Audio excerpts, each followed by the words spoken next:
morning, students. Today we'll look into the subject science. In the last video we studied about some of the topics of chapter 2, that is components of food. Now I'll give you a quick revision of what we studied in the last video. We studied about the nutrients contained in food items, test for carbohydrates, proteins and fats, and also the importance of nutrients in our body such as carbohydrates, proteins and fats. In the test of carbohydrates, we saw that if when a food item comes in contact with the iodine solution, it turns into blue black. If the food item turns into blue black, we can say that it contains carbohydrates. In the test of protein, we saw that when the food item comes in contact with the copper sulfate solution, it turns into violet. So we can say that the food item contains proteins. In the test of fat, we saw that when we wrap a food item that contains fat in a paper, if the paper has an oily patch, then we can say that that food item contains fats. Now we'll move to the next topic, that is importance of vitamins. Some of the vitamins are vitamin A, B, C, D, E and K. There is also a group of vitamins called vitamin B complex. So there are different types of different forms in vitamin B. When we combine all the vitamin B, that combination of vitamin B is called as vitamin B complex. Our body needs vitamins only in small quantities. Now I'll explain you what is the importance of each and every vitamin in our body. Vitamin A keeps our skin and eyes healthy. Vitamin C helps to fight against many diseases. As you know, we have in our body so many germs enter and they can cause different types of diseases. So the vitamin C helps to fight against those germs so that the diseases don't enter our body. Vitamin D helps our body to use calcium for bones and teeth. Now I'll tell you the different sources of vitamins. The vitamins that we listed, that is A, B, C and D. So vitamin A is contained in the food items such as papaya, carrot, mango, milk, fish oil. Vitamin B is contained in wheat, liver and rice. Vitamin C is contained in guava, orange, tomato, green chili, lemon, amla. And vitamin D is contained in fish, egg, milk and butter. So these are the different sources of vitamin which shows you the different food items from which you can get these vitamins. Next topic is minerals. How are minerals important in our body? As I said, as vitamins are needed in our body in a very small amount, similarly minerals are also needed by our body in small amounts. What is the use of the minerals in our body? They help in proper growth of body and to maintain good health. Food items have, as we know that a food item has more than one nutrient, but one particular nutrient may be present in larger quantity than the another. For example, rice has more carbohydrates than other nutrients. That is why we say that rice is a carbohydrate rich food. Next, I'll show you the different sources of minerals. As we saw the different food items which contains vitamins, similarly I'll show you the different minerals which are contained in the food items. So the food items which are rich in iodine are spinach, kidney beans, potatoes, oats, soya bean, almonds, quinoa. Such food items contain iodine. Next is phosphorus. Next type of mineral is phosphorus. Phosphorus is contained in sesame seeds, cashew nuts, dried beans, mushrooms, almonds, garlic and pumpkin seeds.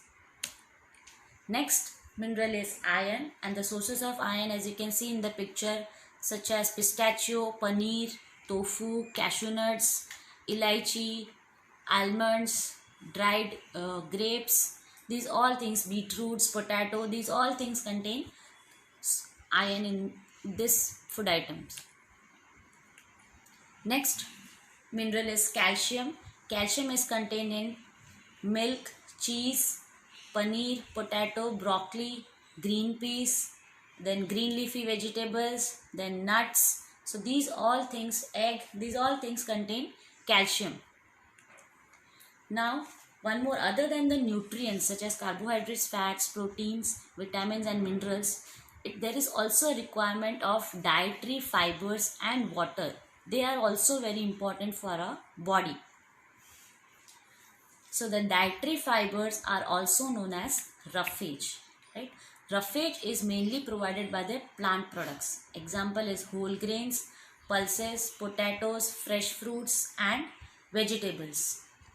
Roughage does not provide any nutrient to our body, but helps our body to get rid of undigested food.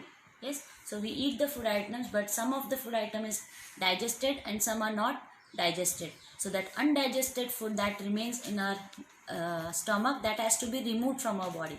So this roughage helps us to helps our body to remove that undigested food from our body. Water helps our body to absorb nutrients from our body, right? So the main importance or the main work of water is to absorb the nutrients from the food items and give it to the body so that the body can use it. It also helps in throwing out waste from body as in the form of urine and sweat. So the water that is not required or the waste water is thrown out from our body in the form of urine or in the form of sweat. Now, where do we get water from, right? We get water mainly from the water that we drink daily, the milk that we drink and the tea that we drink. So these are the main sources of water. Other than this, you get water also from the food items that you eat. You know that the fruits that you eat, the fruits are juicy. So the water that is present in it, that is also one way of getting water into your body. The food that is cooked, that also contains water in it. So that is also one way of getting water into our body.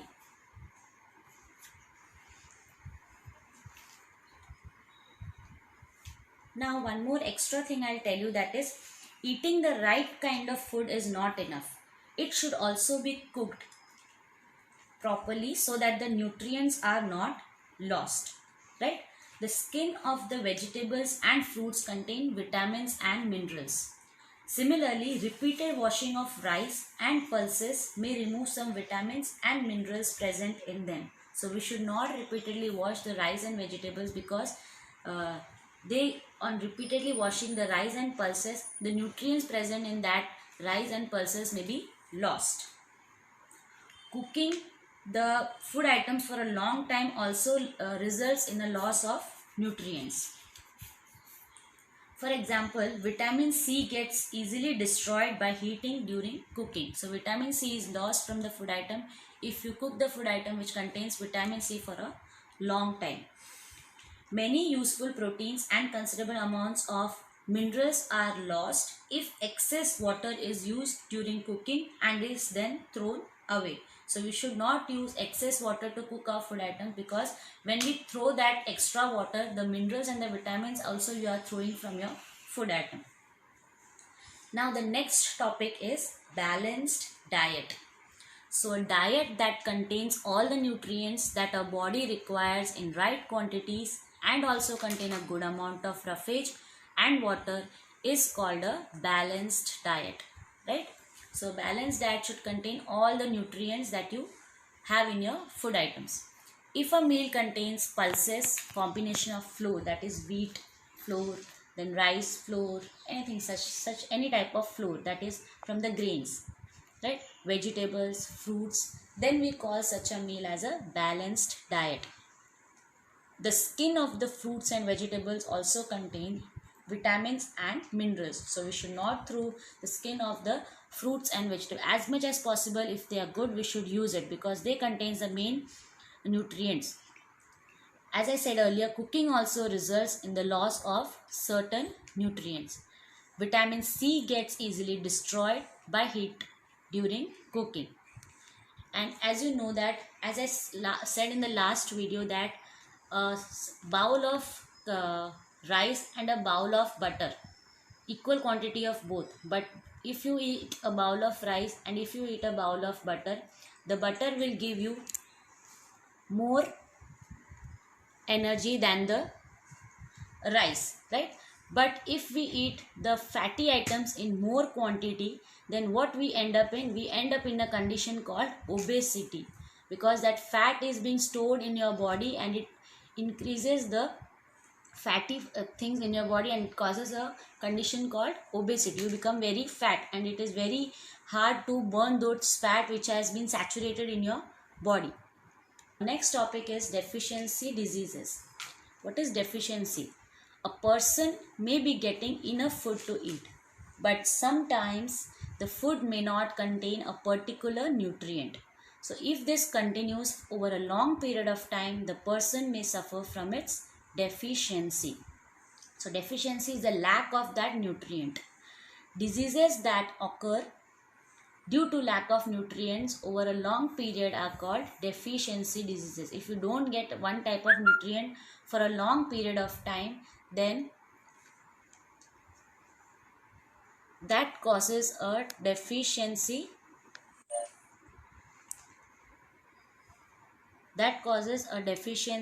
disease. If a person does not get enough proteins in food for a long time, he or she is likely to have stunted growth, swelling of face, discoloration of hair, skin disease and diarrhea. If a diet is deficient in both carbohydrates and proteins for a long period of time, the growth may stop completely. The person also becomes very lean and so weak that he may not be able to move.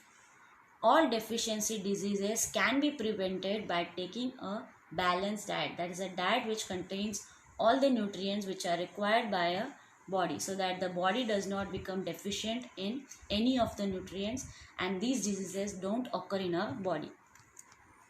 Now I'll show you a list of the vitamins, the deficiency that is caused by the lack of this vitamin, and what are the symptoms that you'll see if this type of vitamin or mineral is not present in your body. For example, vitamin A, that causes loss of vision. So how you can know that in your body vitamin A is less?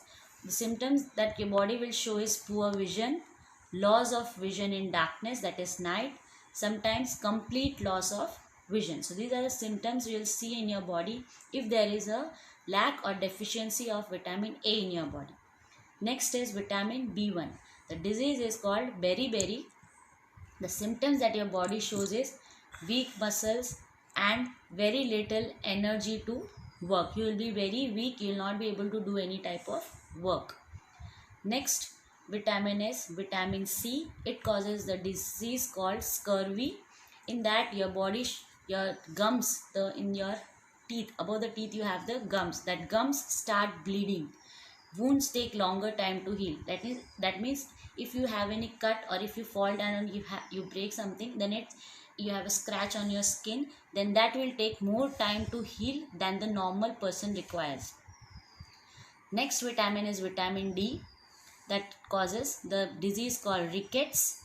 In that the bones become soft and bend. That is, the bones will be so soft that it can bend easily.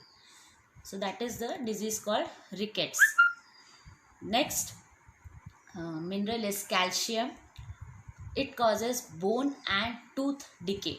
That is, your bones and tooth will start to become weak and they will break and the tooth will fall down very fast, your teeth. So symptoms are weak bones and tooth decay. Tooth decay means your teeth starts to become bad very, very fast.